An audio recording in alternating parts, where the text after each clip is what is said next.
বাংলাদেশ ক্রীড়াঙ্গনের খেলোয়াড়রা কোনো প্রকার প্রতিবাদমূলক ঠিক ছাত্রদের পক্ষে কোনো প্রকার ছাপাই গায়নি সরকারের পক্ষ হয়েও যেন একটা নির্দলীয় এক ব্যক্তিদের মতো অবস্থান করেছিল সাধারণ ক্রীড়াবিদরা।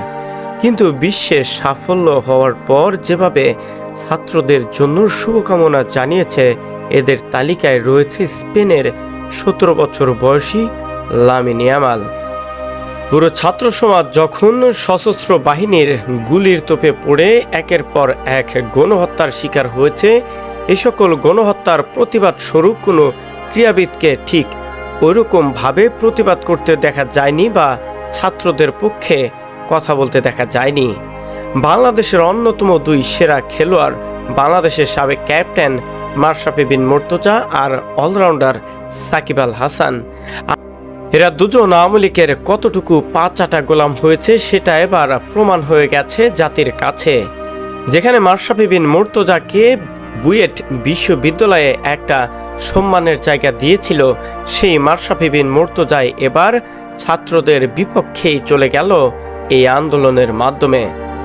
ভারতের অন্যতম চলচ্চিত্রের রূপকার অনিন্দ্য চট্টোপাধ্যায় ছাত্রদের এমন সাফল্যে শুভেচ্ছা জানিয়েছেন তার ভেরিফাইড ফেসবুক পেজেও।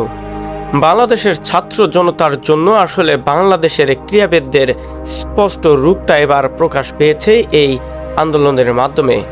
কথায় আছে, বলা যেতেই পারে, বিপদে পড়লে মানুষের চেহারার রূপটা খুব ভালোভাবে প্রদর্শন করে জাতির সামনে। সেটাই প্রমাণিত হয়েছে বাংলাদেশের সেরা দুই ক্রিকেটারদের ক্ষেত্রেও, মাশরাফি বিন মুর্তজা আর সাকিব আল হাসানের ক্ষেত্রেও। আওয়ামী লীগের পা চাটা গোলাম এমনভাবে হয়েছে যেটাতে সত্য কথা বলতেই যেন তাদের মুখটা কেঁপে উঠেছে বারবারই।